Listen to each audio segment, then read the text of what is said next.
नमस्कार साथियों, स्वागत है आप सबका विजडम पॉइंट पे। आज है 15 जून और मैं सत्यम त्रिपाठी आप सबके लिए लेकर आया हूँ करंट अफेयर का सेशन। अगर आप SSC railway UP triple SC की तैयारी कर रहे हैं तो बिल्कुल ठीक जगह पे हैं। इसके अतिरिक्त यदि आप देश दुनिया की जानकारी रखना चाहते हैं तो भी हमारे चैनल विजडम पॉइंट को सब्सक्राइब कर लीजिए।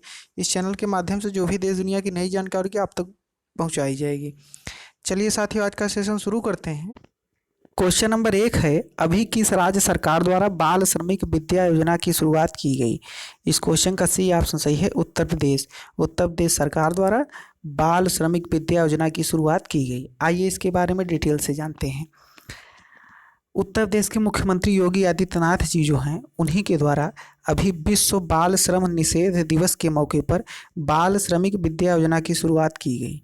इस योजना के तहत क्या होगा कि जो कामकाजी बच्चे हैं तो उनको स्कूल भेजने के लिए सरकार 1200 रुपये प्रति माह तक का सालाना अनुदान देगी।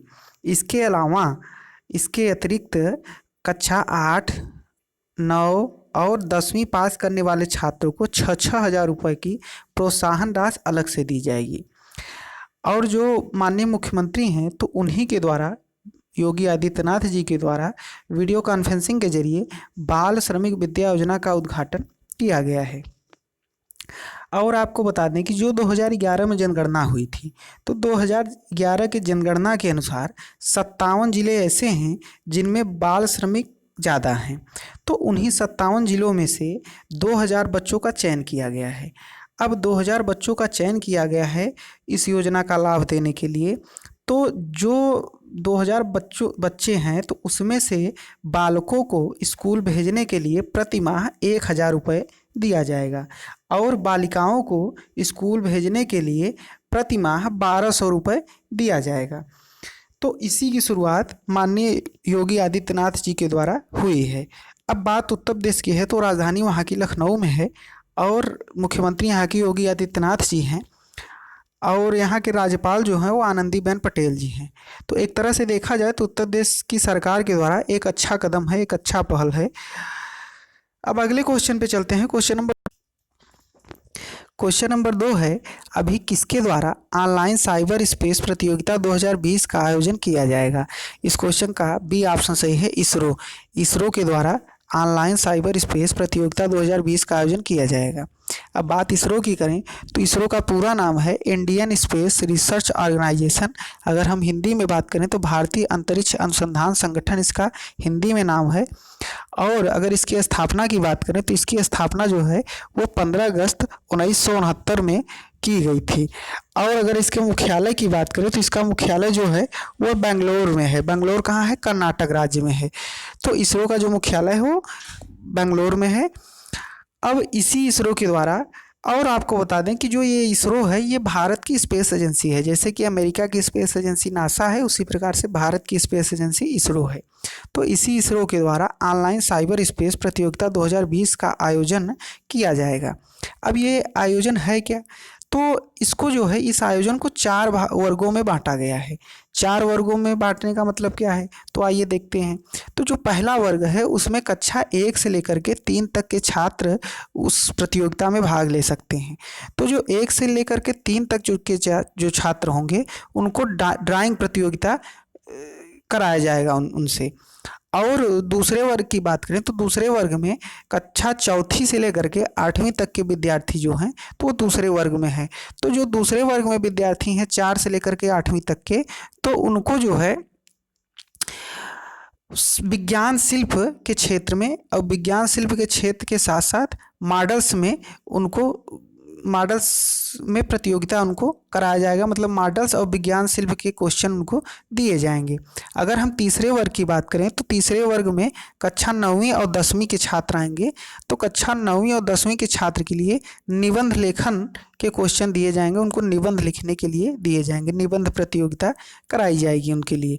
और लास्ट चौथे वर्ग की बात करें तो चौथे वर्ग में कक्षा 11वीं और 12वीं के छात्र हैं।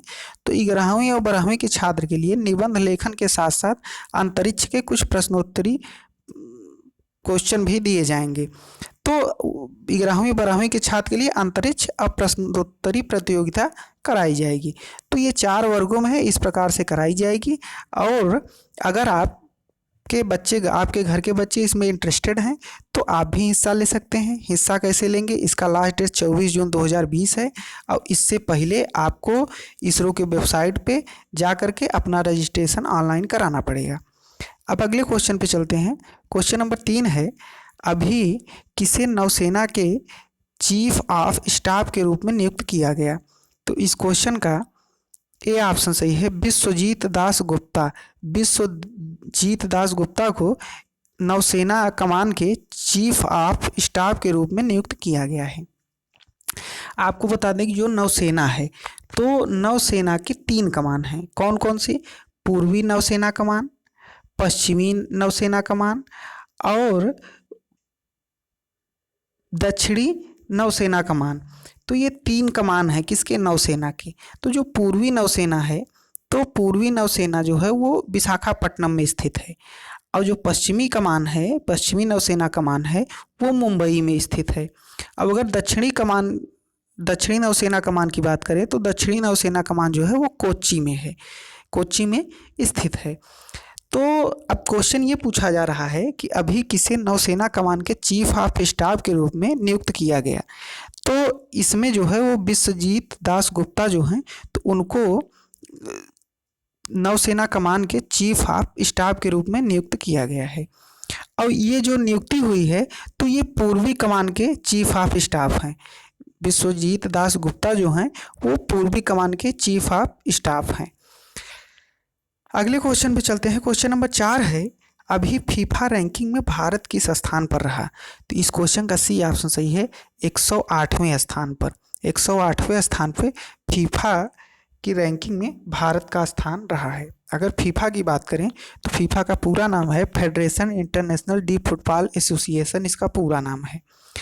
आपको बता दें कि ये जो है एसोसिएशन फुटबॉल का अंतर्राष्ट्रीय महासंघ है जो कि फीफा के नाम से जाना जाता है। फुटबॉल का अंतर्राष्ट्रीय नियंत्रण निकाय है अगर एक प्रकार से हम समझें तो। और अगर इसके मुख्यालय की बात करें तो इसका मुख्यालय जो है वो ज्यूरिक में है। ज्यूरिक कहाँ है? स्विट्जरलैंड में है। और अगर इसके हम वर्तमान में अध्यक्ष की बात करें तो इसके अध्यक्ष जो हैं वो गियानी इन्फेंटिनो जी इसके अध्यक्ष हैं। तो इसी फीफा की रैंकिंग में भारत का जो स्थान है वो 108वां है। अगर पहले स्थान की बात करें तो पहले स्थान पे बेल्जियम रहा है, दूसरे स्थान पे फ्रांस रहा है और इसके रैंकिंग में तीसरा स्थान जो है वो ब्राज़ील ने प्राप्त किया है। अब अपना भारत 108वें स्थान पर है, 108वां नंबर भारत का है। अगले क्वेश्चन पे चलते हैं। क्वेश्चन नंबर 4 है, अभी किसके द्वारा सहकार मित्र योजना की शुरुआत की गई? तो इस क्वेश्चन का बी ऑप्शन सही है, नरेंद्र सिंह तोमर। नरेंद्र सिंह तोमर के द्वारा सहकार मित्र योजना की शुरुआत की गई है। अब आइए देखते हैं ये क्या है। तो जो केंद्रीय कृषि और किसान कल्याण मंत्री हैं उनका नाम क्या है? नरेंद्र सिंह तोमर। तो उन्हीं के द्वारा सहकार मित्र योजना पर इंटर्नशिप प्रोग्राम, जिसे SIP के नाम से भी जानते हैं, तो शुरू किया गया है।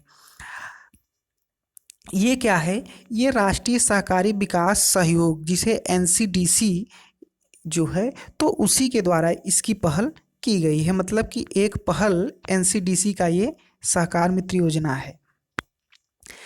अब आइए इसके बारे में थोड़ा सा और डिटेल में जानते हैं। तो जो NCDC है, NCDC का मतलब राष्ट्रीय सहकारी विकास सहयोग है। तो NCDC सहकारी क्षेत्र के लिए अभिनव समाधान देने में सक्रिय रहा है। यह योजना जो है वो युवा पेशेवरों को एक व्यवहारिक इंटर्न के रूप में NCDC के साथ साथ सहकारी समितियों के कामकाज से व्यवहारिक प्रदर्शन और सीखने का अवसर प्रदान किया जाएगा। सहकार मित्र की बात करें तो सहकार मित्र अकादमिक संस्थानों के पेशेवरों को किसान उत्पादक संगठनों के रूप में सहकारी समितियों के माध्यम से नेतृत्व और उद्यमशीलता की भूमिका विकसित करने में सहायता करेगा। अब अगले क्वेश्चन पे चलते हैं। क्वेश्चन नंबर 6 है, अभी IDBI बैंक के नए निदेशक कौन बने? तो इस क्वेश्चन का ए ऑप्शन सही है, अंशुमान शर्मा। अंशुमान शर्मा जो हैं वो IDBI बैंक के नए निदेशक बने हैं। अब बात उठती है कि IDBI बैंक है क्या? तो आईडीआई बैंक का पूरा नाम है industrial development bank of India, इसका पूरा नाम है। इसे हिंदी में हम भारतीय औद्योगिक विकास बैंक के नाम से जानते हैं। अगर हम इसकी स्थापना की बात करें तो 1 जुलाई 1964 में इसकी स्थापना हुई थी। जो ये आईडीबीआई बैंक है, ये भारत के प्रमुख बैंकों में से एक सहकारी बैंक है, और यह जो है वो देश का सरकारी बैंक होने के साथ साथ आपको बता दें कि भारतीय रिजर्व बैंक ने इस बैंक को अन्य क्षेत्र के बैंक की श्रेणी में ही रखा है। अब इसी के जो निदेशक हैं वो नए निदेशक अभी अंशुमान शर्मा जी बने हैं। अगले क्वेश्चन पे चलते हैं। क्वेश्चन नंबर 7 है, अभी किस राज्य में दिव्यांग आंगनवाड़ी कार्यकर्ताओं को कोरोना योद्धा का दर्जा दिया गया है? तो इस क्वेश्चन का डी ऑप्शन सही है, मध्य प्रदेश। आपको बता दें कि इस समय कोरोना महामारी के संकट में जो हमारे आंगनवाड़ी कार्यकर्ता हैं तो उनके द्वारा ही बहुत ही बड़ा काम किया जा रहा है। क्यों बड़ा काम किया जा रहा है? क्योंकि आप लोग देखते होंगे कि जो किसी दूसरे राज्य से आए हैं, बम्बई, दिल्ली, कलकत्ता से आए हैं, तो उनसे कोई बात तक नहीं करना चाहता। तो ये आंगनवाड़ी कार्यकर्ता जो हैं वो क्या कर रहे हैं कि उनके घर घर जा कर के उनका सारा डिटेल नोट करके सरकार को भेज रहे हैं। तो एक तरह से देखा जाए तो ये भी बहुत बड़ी भूमिका इस महामारी में निभा रहे हैं। तो इसी को देखते हुए मध्य प्रदेश की सरकार ने क्या किया है कि जो दिव्यांग आंगनवाड़ी कार्यकर्ता हैं, तो दिव्यांग आंगनवाड़ी कार्यकर्ताओं को कोरोना योद्धा का दर्जा मध्य प्रदेश सरकार द्वारा दिया गया है। अब बात मध्य प्रदेश की है तो राजधानी यहाँ की भोपाल में है, मुख्यमंत्री यहाँ के शिवराज सिंह चौहान हैं, और अगर राज्यपाल की बात करें तो लालजी टंडन यहाँ के राज्यपाल हैं। अगले क्वेश्चन पे चलते हैं। क्वेश्चन नंबर 8 है, अभी किसने कोरोना योद्धाओं के प्रति सम्मान के लिए रख हौसला हिम्मत न हार गीत जारी किया? तो इस क्वेश्चन का बी ऑप्शन सही है, आईटीबीपी। आईटीबीपी को हम भारत तिब्बत सीमा पुलिस के नाम से भी जानते हैं। तो इसी के द्वारा आईटीबीपी पुलिस के एक कांस्टेबल ने जो है हरियाणा के पंचकुला में कोविड-19 योद्धाओं को संगीतमय श्रद्धांजलि अर्पित की है। किसके द्वारा की है? यही गीत समर्पित करके। कौन सा गीत? रख हौसला हिम्मत न हार। अब आपको बता दें कि जो आईटीबीपी के कांस्टेबल हैं जिनका नाम विक्रमजीत सिंह है, तो विक्रमजीत सिंह नाम के कांस्टेबल ने योद्धाओं को निस्वार्थ सेवा और अथाह शक्ति के लिए धन्यवाद देते हुए एक गीत प्रस्तुत किया है, एक गीत समर्पित किया है। कौन सा गीत है? रख हौसला हिम्मत न हार। अब अगर आईटीबीपी की बात करें तो आईटीबीपी की स्थापना जो है वो 24 अक्टूबर 1962 में हुई थी।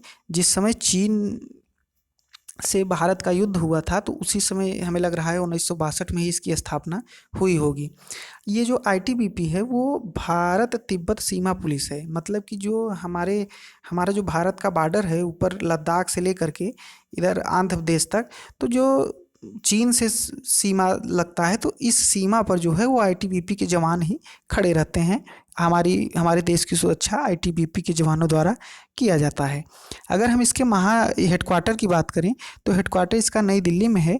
इसके महानिदेशक की बात करें तो विक्रम श्रीवास्तव जी इसके महानिदेशक हैं। अगले क्वेश्चन पे चलते हैं।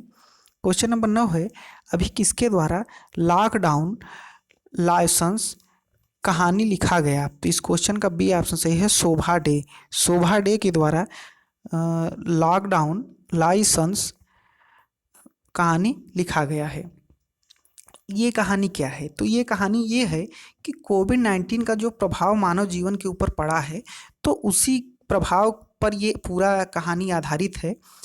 और इसमें जो पहली बुक लिखी गई है तो वो उसका नाम है लिविंग एंड अदर स्टोरीज, और दूसरी बुक का नाम no love lost and other stories उसका नाम है। अब ये क्वेश्चन इम्पॉर्टेंट इसलिए है कि जो इसको लॉन्च किया है, तो जो लॉन्च करने वाले हैं उनका नाम सोनू सूद है। तो सोनू सूद को आप लोग अच्छे तरीके से जानते होंगे कि ये बहुत ही एक अच्छे समाज सेवी के रूप में उभरे हैं। जो काम सरकार को करना चाहिए वो इनके द्वारा अपने खुद के पैसे से किया गया है, क्योंकि ये किसी से मतलब सुनने में आया है कि चंदा भी नहीं ले रहे हैं। तो ये अपने पैसे से प्रवासी मजदूरों को उनके घर तक पहुंचाने का काम क्या कहें, इसको पुण्य काम कहें, तो इनके सोनू सूद के द्वारा किया गया है। ये कई सारे मजदूरों को बाई बस बम्बई से उनके घर तक उनके गंतव्य स्थान तक छोड़ने का काम किए हैं। ये सब काम सरकार को करना चाहिए, तो सरकार इस पहल में फेल रही है। और इस पहल में ये एक आदमी, अब आप समझिए कि अगर एक आदमी इतना बड़ा काम कर सकता है तो 130-135 करोड़ की जनसंख्या है हमारे देश की। अगर ऐसे हर आदमी, प्रत्येक आदमी अपनी जिम्मेदारी समझने लगे तो देश कितना आगे जा सकता है। तो ये इम्पॉर्टेंट क्वेश्चन इसलिए था, ये पेपर में आ सकता है कि इसका जो अनावरण है वो सोनू सूद के द्वारा किया गया है। क्वेश्चन नंबर 10 है, अभी गार्गो इंटरनेशनल ने अपना ब्रांड एम्बेसडर किसे बनाया? तो इस क्वेश्चन का बी ऑप्शन सही है, सोनू सूद। सोनू सूद की चर्चा हम पिछले क्वेश्चन में भी किए हैं, तो उसी सोनू सूद को अभी गार्गो इंटरनेशनल ने अपना ब्रांड एम्बेसडर बनाया है। अब गार्गो इंटरनेशनल क्या है, तो आपको बता दें कि गार्गो इंटरनेशनल जो है वो लुब्रिकेंट्स की एक कंपनी है, तो उसी कंपनी ने अपना ब्रांड एम्बेसडर सोनू सूद को बनाया। अब अभी हाल ही में बहुत सारे कंपनियों ने अपना अपना ब्रांड एम्बेसडर बनाया है, तो थोड़ा सा 2-4 लोगों की चर्चा हम आज कर लेते हैं जिससे कि आपका रिवीजन हो जाए। तो जो पूमा है, तो पूमा का ब्रांड एम्बेसडर करीना कपूर बनी है। और रियलमी जो होता है, रियलमी जो आप लोग मोबाइल यूज करते होंगे, तो जो रियलमी कंपनी है तो उसकी ब्रांड एम्बेसडर जो है वो श्रद्धा कपूर जी बनी है। और एडिडास की बात करें तो जो एडिडास कंपनी है, जो एडिडास का आप लोग शूज़ पहनते होंगे, वॉच वगैरह लिए होंगे, तो एडिडास की जो ब्रांड एम्बेसडर हैं वो मानुषी चिल्लर जी हैं। क्वेश्चन नंबर 11 है, अभी विश्व रक्तदाता दिवस कब मनाया गया? तो इस क्वेश्चन का सी ऑप्शन सही है, 14 जून। 14 जून को हर साल विश्व रक्तदाता दिवस मनाया जाता है। और ये दिवस जो है वो WHO के द्वारा मनाया जाता है। वही WHO जिसका नाम वर्ल्ड हेल्थ ऑर्गेनाइजेशन है, जिसे हिंदी में विश्व स्वास्थ्य संगठन के नाम से जानते हैं, जिसकी स्थापना 7 अप्रैल 1948 में हुई थी, जिसका मुख्यालय जिनेवा में है। जिनेवा कहाँ है? स्विट्जरलैंड में है। और इसके जो अध्यक्ष हैं वो टेड्रस अधानम जी हैं। अगर इस बार विश्व रक्तदाता दिवस की थीम की बात करें तो सेफ ब्लड सेफ लाइफ्स इसका इस बार का थीम है। उम्मीद है साथियों ये सारे क्वेश्चन आपको अच्छे से समझ में आए हों। अगर ये वीडियो पसंद आया हो तो इसको लाइक करके अपने दोस्तों के साथ शेयर कर दीजिएगा। और हमारे चैनल को अभी तक आपने सब्सक्राइब न किया हो तो हमारे चैनल को सब्सक्राइब भी कर लीजिएगा। अब पूरा वीडियो सुनने के लिए आपका बहुत बहुत धन्यवाद।